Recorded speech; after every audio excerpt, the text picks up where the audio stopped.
Hi everyone from a very rainy Virginia. The rain has just stopped and it's so amazing what water brings. It's been torrential rain all night and all morning, and you can feel the electricity in the air created by all this water flowing over the trees into the earth. We are so connected with earth, and so in this season of Cancer, of the wateriness, and this Saturday at summer solstice, we have the conjunction of the new moon and the solar eclipse. So many things are helping us to really bring forth things that have been hidden deep within us and in society for a long time.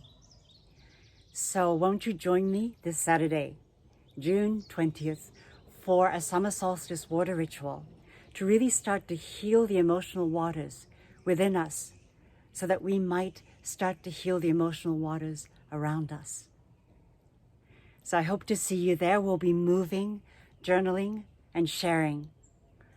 It's a wonderful time to really come together and clear and make space so that we may learn to listen very deeply from the deep, compassionate waters of our being. Thank you, and I hope to see you there. All right, bye-bye.